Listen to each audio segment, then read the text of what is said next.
मेरे देशवासियों,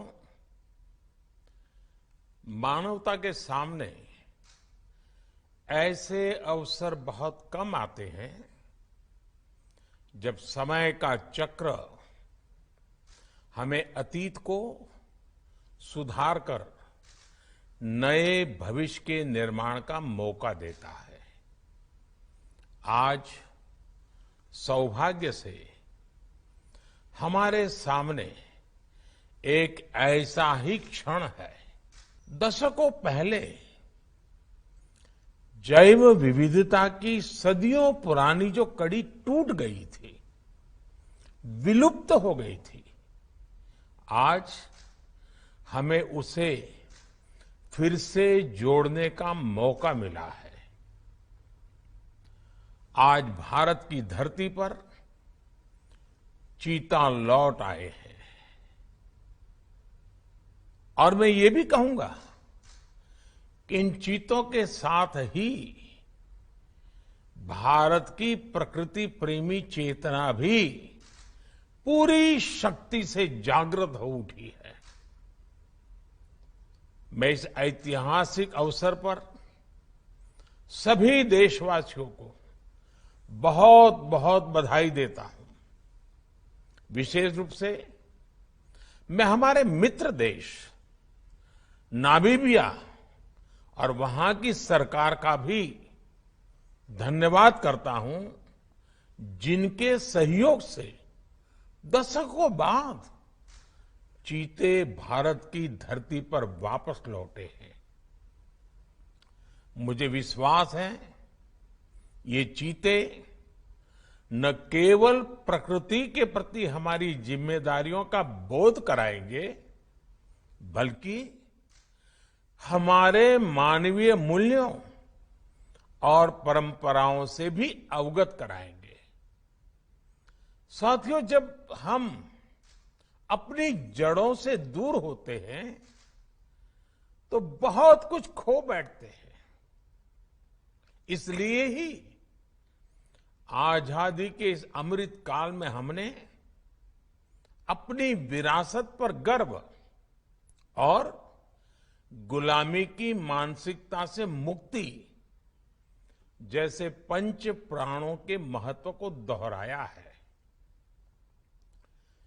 पिछली सदियों में हमने वो समय भी देखा है जब प्रकृति के दोहन को शक्ति प्रदर्शन और आधुनिकता का प्रतीक मान लिया गया था। 1947 में जब देश में केवल आखिरी 3 चीते बचे थे तो उनका भी साल के जंगलों में निष्ठुरता और गैर जिम्मेदारी से शिकार कर लिया गया। ये दुर्भाग्य रहा कि हमने 1952 में चीतों को देश से विलुप्त तो घोषित कर दिया, लेकिन उनके पुनर्वास के लिए दशकों तक कोई सार्थक प्रयास नहीं हुआ। आज आजादी के अमृत काल में अब देश नई ऊर्जा के साथ चीतों के पुनर्वास के लिए जुट गया है। अमृत में तो वो सामर्थ्य होता है जो मृत को भी पुनर्जीवित कर देता है।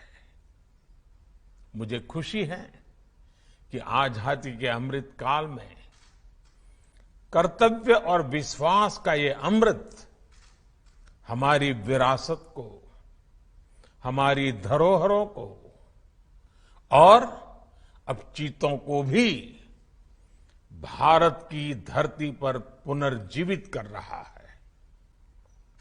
इसके पीछे हमारी वर्षों की मेहनत है। एक ऐसा कार्य राजनीतिक दृष्टि से जिसे कोई महत्व नहीं देता, उसके पीछे भी हमने भरपूर ऊर्जा लगाई।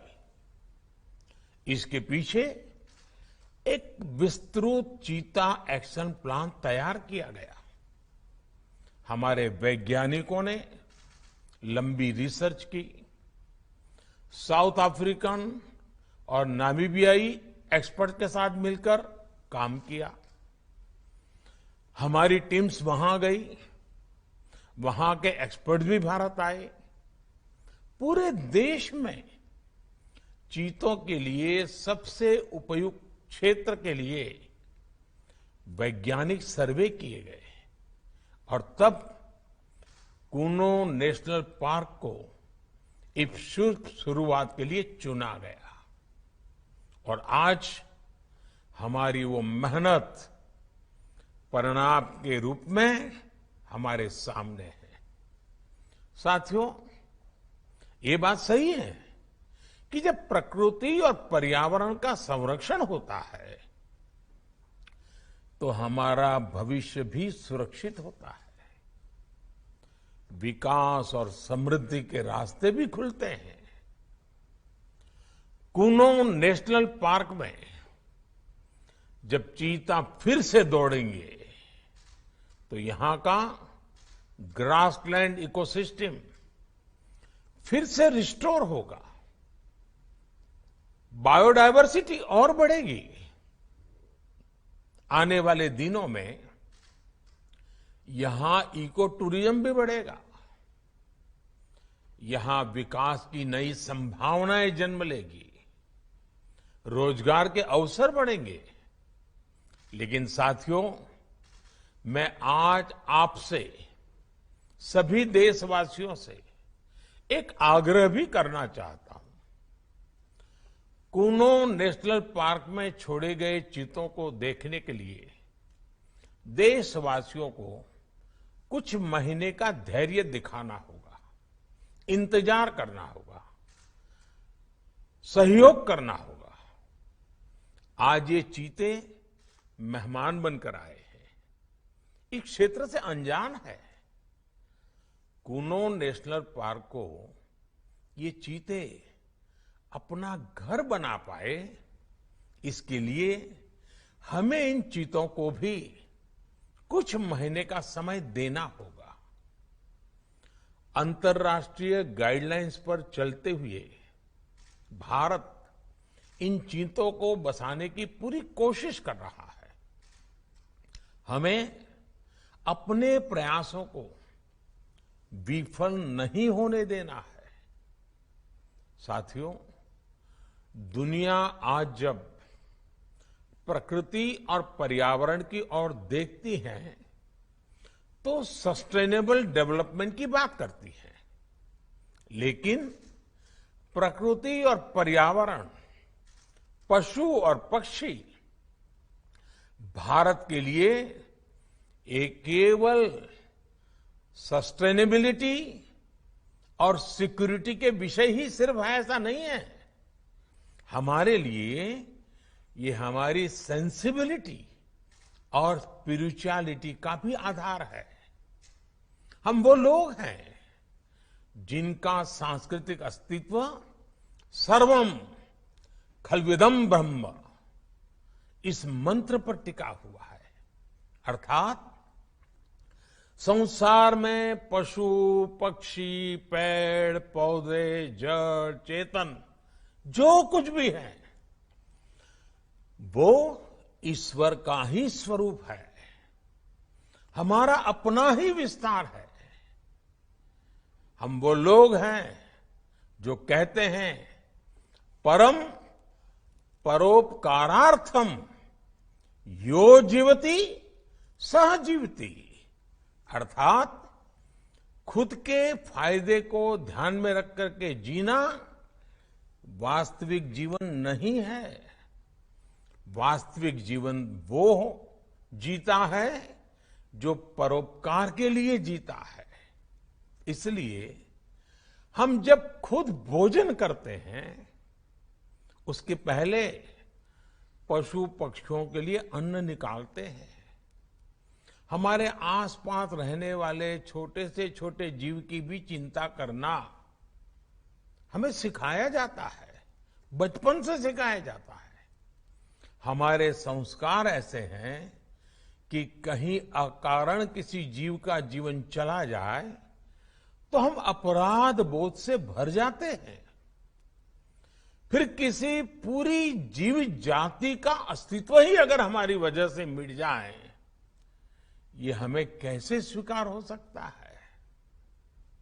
आप सोचिए, हमारे यहां कितने ही बच्चों को ये पता तक नहीं होता है कि जिस चीता के बारे में सुनकर वो बड़े हो रहे हैं, वो उनके देश से पिछली शताब्दी में ही लुप्त हो चुके हैं। आज अफ्रीका के कुछ देशों में और ईरान में चीता पाए जाते हैं, लेकिन भारत का नाम उस लिस्ट से बहुत पहले हटा दिया गया था। आने वाले वर्षों में बच्चों को इस विडंबना से नहीं गुजरना पड़ेगा। मुझे विश्वास है वो चीता को अपने ही देश में कूनो नेशनल पार्क में दौड़ता देख पाएंगे। चीता के जरिए आज हमारे जंगल और जीवन, उसका एक बड़ा शून्य भर रहा है। साथियों, आज 21वीं सदी का भारत पूरी दुनिया को संदेश दे रहा है कि इकोनॉमी और इकोलॉजी कोई विरोधाभासी क्षेत्र नहीं है।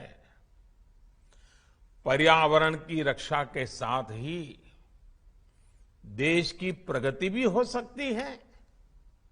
ये भारत ने दुनिया को करके दिखाया है। आज एक और हम विश्व की तेजी से बढ़ती अर्थव्यवस्था में शामिल है, तो साथ ही देश के वन क्षेत्रों का विस्तार भी तेजी से हो रहा है। साथियों, 2014 में हमारी सरकार बनने के बाद से देश में करीब करीब 250 नए संरक्षित क्षेत्र जोड़े गए हैं।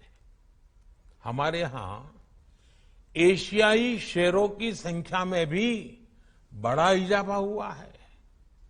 आज गुजरात देश में एशियाई शेरों का बड़ा क्षेत्र बनकर उभरा है। इसके पीछे दशकों की मेहनत, रिसर्च बेस्ड पॉलिसीज और जन भागीदारी की बड़ी भूमिका है। मुझे याद है, हमने गुजरात में एक संकल्प लिया था, हम जंगली जीवों के लिए सम्मान बढ़ाएंगे और संघर्ष घटाएंगे। आज उस सोच का प्रभाव परिणाम के रूप में हमारे सामने है। देश में भी टाइगर्स की संख्या को दोगुना करने का जो लक्ष्य तय किया गया था, हमने उसे समय से पहले हासिल किया है। असम में एक समय एक सींग वाले गैंडों का अस्तित्व खतरे में पड़ने लगा था, लेकिन आज उनकी भी संख्या में वृद्धि हुई है। हाथियों की संख्या भी पिछले वर्षों में बढ़कर 30,000 से ज्यादा हो गई है। भाई और बहनों, देश में प्रकृति और पर्यावरण के दृष्टिकोण से जो एक और बड़ा काम हुआ है, वो है वेटलैंड का विस्तार। भारत ही नहीं, पूरी दुनिया में करोड़ों लोगों का जीवन और उनकी जरूरतें वेटलैंड इकोलॉजी पर निर्भर करती हैं। आज देश में 75 वेटलैंड्स को रामसर साइट्स के रूप में घोषित किया गया है, जिनमें 26 साइट्स पिछले 4 वर्षों में ही जोड़ी गई हैं। देश के इन प्रयासों का प्रभाव आने वाली सदियों तक दिखेगा और प्रगति के नए पथ प्रशस्त करेगा। साथियों, आज हमें वैश्विक समस्याओं को, समाधानों को और यहां तक कि अपने जीवन को भी होलिस्टिक वे में देखने की जरूरत है।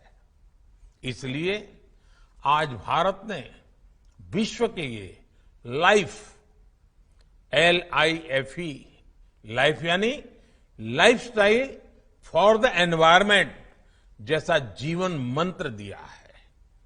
आज इंटरनेशनल सोलर अलायंस जैसे प्रयासों के द्वारा भारत दुनिया को एक मंच दे रहा है, एक दृष्टि दे रहा है। इन प्रयासों की सफलता दुनिया की दिशा और भविष्य तय करेगी। इसलिए आज समय है कि हम ग्लोबल चुनौतियों को दुनिया की नहीं, अपनी व्यक्तिगत चुनौती भी माने। हमारे जीवन में एक छोटा सा बदलाव पूरी पृथ्वी के भविष्य के लिए एक आधार बन सकता है।